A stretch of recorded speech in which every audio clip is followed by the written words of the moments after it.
What do all these people have in common? If you were to ask Shaquem Griffin, he'd probably say, well, they all play football. That's the viewpoint he's lived with throughout his life. Perhaps it was a viewpoint born out of necessity on July 20th, 1995, when Shaquem was born within a minute of his twin brother Shaquille. They were identical in every way except for one glaring exception. Shaquem was diagnosed with amniotic band syndrome, meaning his hand wasn't able to fully develop in the womb.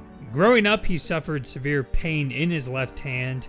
Things got so bad that at just 4 years old, he attempted to cut off the little finger nubs with a knife. After that, his parents quickly scheduled surgery to have his left hand amputated. From there, on a remarkably positive note, Shaquem took things in stride. He did everything his brother did. Sometimes, like when it came to learning how to tie a shoe, Shaquem did it first. He was such a fast learner, especially when it came to sports, that people would quickly look past the missing hand. In high school, Shaquem and Shaquille were always first on the practice field. The tandem dominated the turf together, with Shaquem at linebacker and Shaquille at corner. Despite having only one hand, Shaquem was praised by coaches for being a ball hawk and, ironically, having really soft hands. When recruiting time came around, Shaquille received plenty of attention. Even though both brothers had production deserving of many scholarship offers, there were far fewer teams willing to send an offer to a player with just one hand. So in response, Shaquille's brotherly instincts kicked in, and he began telling teams that they were a package deal. As part of the package deal agreement, both Shaquille and Shaquem committed to play at UCF. But right away, the college experience differed for the twins. Shaquille got some playing time as a freshman at Nickelback, while Shaquem had to redshirt the first year. In their second season, Shaquille once again played, while Shaquem worked on the scout team. In 2015, Shaquem finally got his chance, but it was with limited time as a safety and on special teams. Meanwhile, his brother had become an integral part of the Knights' defense. They had been connected all their lives, but now they were sort of separated. At one point, Shaquem even considered quitting football and transferring to run track. Just to make things even more depressing, the team finished 0-12.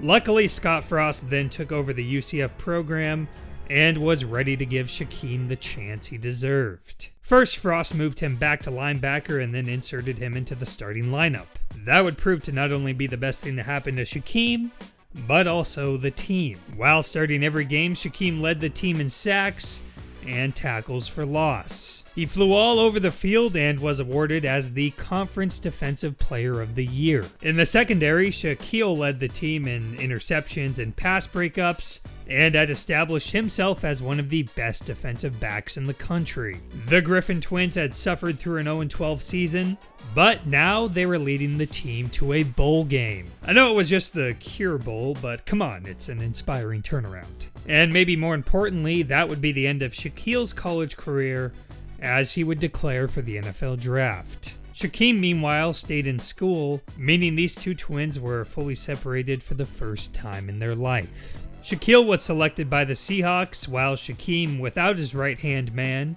was forced to lead the UCF defense by himself. He once again created turnovers, delivered sacks, and tallied up tackles. The biggest difference this time around, though, was the UCF team's success. Gone were the days of Shaquem warming the bench for a losing program. In 2017, the Knights won every single game. And in the biggest game of the year, Shaquem was named the Peach Bowl Defensive MVP. At this point, he had clearly done enough in college to warrant NFL interest, but would a team really be crazy enough to select a player with one hand? Immediately, the disrespect hit as Shaquem failed to receive an invite at the NFL Combine. But after performing so well at the Senior Bowl and after public backlash, the NFL finally invited him. Still, when he showed up to the event, the doubters loomed large. There were questions of whether he could even participate in combine events like the bench press. Some people thought he could do a couple,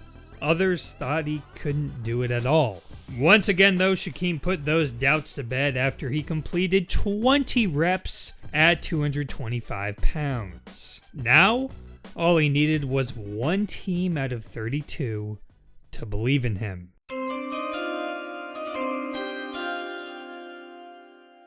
When draft day came, it was the team who knew Shaquem better than any other. The Seahawks drafted the first one-handed player in modern NFL history, while reuniting him with his twin brother Shaquille. History was being made on all fronts. There's the obvious reasons for that, but there's also things you wouldn't always think of. Like how EA Sports had to reprogram a model for a player with one hand in Madden. Shaquem was breaking barriers and inspiring millions of people too, especially kids with amputations themselves. And if you're wondering why Shaquem wasn't technically the first in all of NFL history to play with one hand, it was Ellis Jones who had one arm and played for the longtime defunct Boston Yanks in 1945. After a strong preseason and an injury to KJ Wright, Shaquem had the opportunity to start his first NFL game alongside his brother, who had become a mainstay in the Seahawks starting lineup.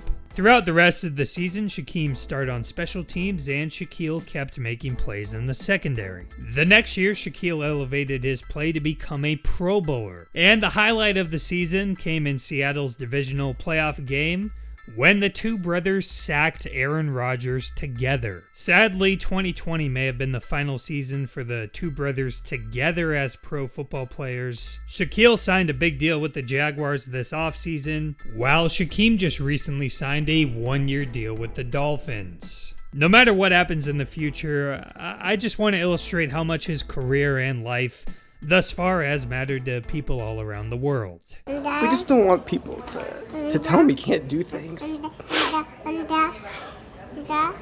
And Shaquem, I mean, more so for us, maybe his parents, is really an inspiration because he proves that you can.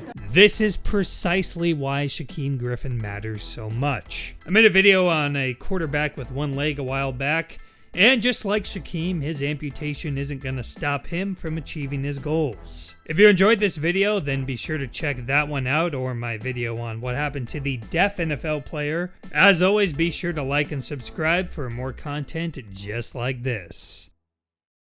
I mean, we're going back and forth. I mean, I guess that's kind of like the little rivalry me and my brother got. I mean, it started when we was kids, see who can even eat the most or who can walk the furthest.